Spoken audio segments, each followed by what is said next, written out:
I'm all sneezed out. I was just concerned about you going out into the night air with a damp head is all, and... Oh, that. Never mind. It was a trifle, a mere faux pas. Amusing play tonight. Didn't you find it amusing? Amusing.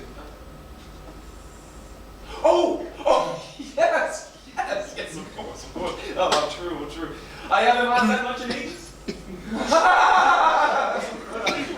What part interested you the most? This sneeze. When I sneezed on you, it was inexcusable. Never mind. Come here, let's go home. Looks like rain. I don't want to get my head wet again. You shouldn't let people sneeze on you, dear. You are not to be sneezed at. We come to the other all the time, and people are insane. I'm ruined. Ruined. He'll have me fired from trees and bushes. I'll get demoted to branches and twigs. Come, Yvonne. What? You mustn't let it concern you. It was just a harmless little sneeze. I'm sure the general's forgotten it by now. Do you really think so? No, I'm scared. And so they walked home in despair. Maybe if I get the general a nice gift, some Turkish towels, perhaps. Chevikov's once promising career had literally been blown away. Why do I do this to myself? Why do I go to the theater at all? Why didn't I sit in the section with people of her own class? They love sneezing on each other. Come to bed, Yvonne. Maybe if I go to the general in the morning again and apologize for this time in such an honest, charming, and self-effacing manner, he'll have no choice but to forgive me. Maybe it's best not to remind him, Yvonne. No. If I ever expect to become a gentleman, I must learn to act like one.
It so happened that this was the day the general listened to petitions. And since there were 50 or 60 petitions ahead of Chevikov, he waited from morning till late afternoon.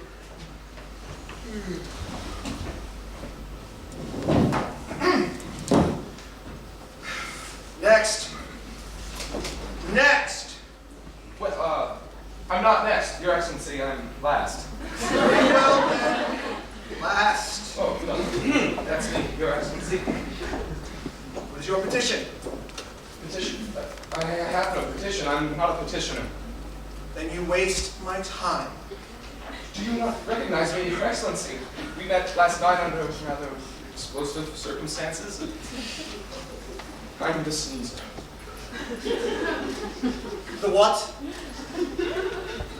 The sneezer. The splatterer, the one who sneezed. Ah, indeed. And what is it you want now? Gesundheit? No, Your Excellency, your forgiveness. I wanted to assure you that there was no political or antisocial motivation behind my sneeze. It was a nonpartisan, nonviolent act of God.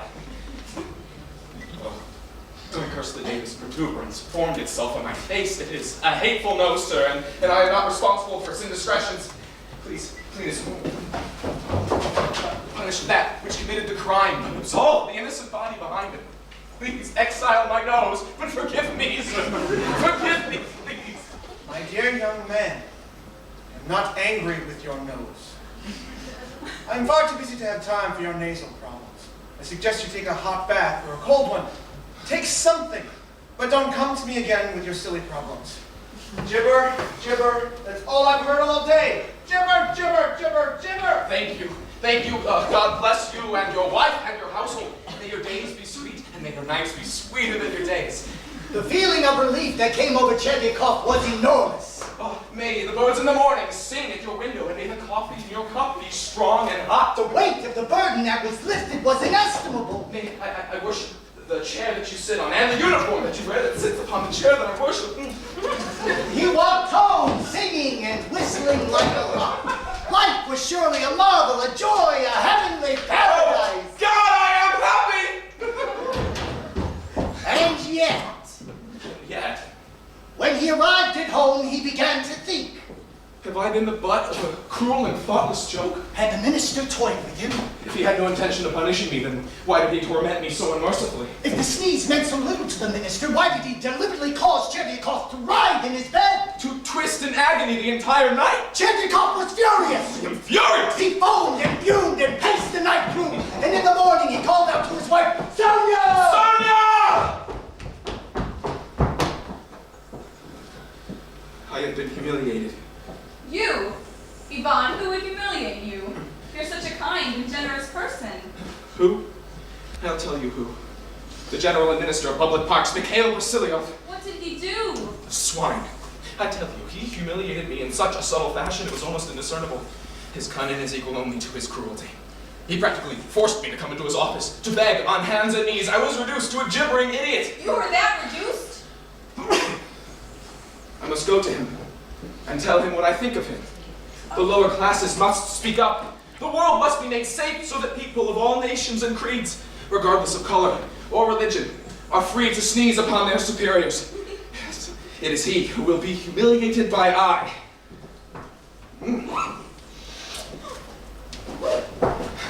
And so, the next morning, Chebyakov came to humiliate he.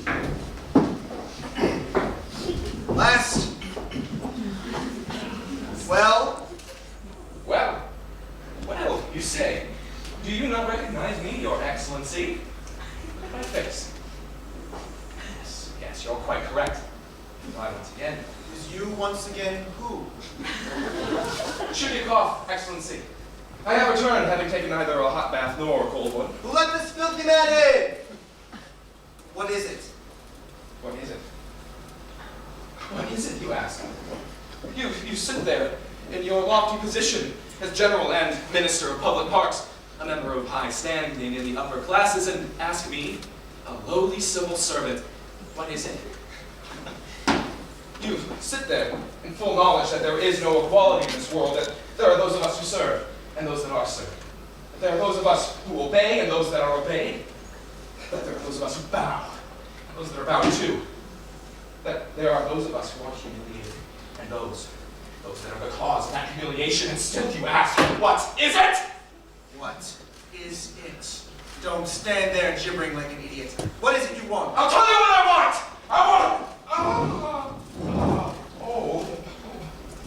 I wanted to apologize again for sneezing on you. I wasn't sure I made it clear the first time.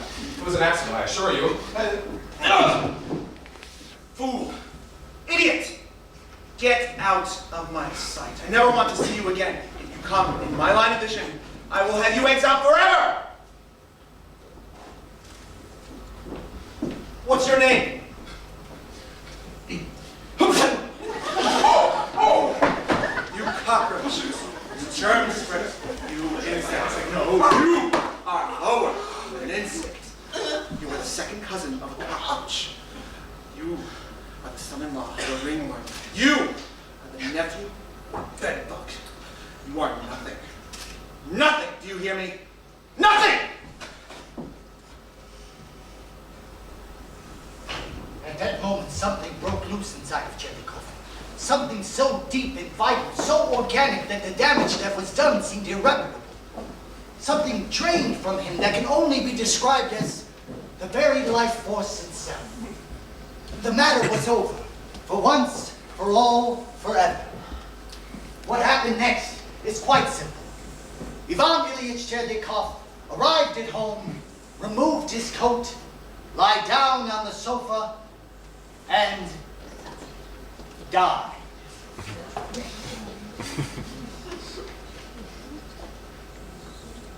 So, Doc, for those who are offended by life's cruelty, there is an alternate ending.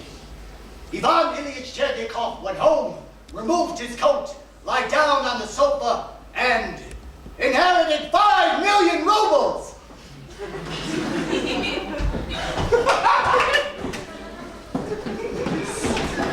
There's not much point to it, but it is uplifting.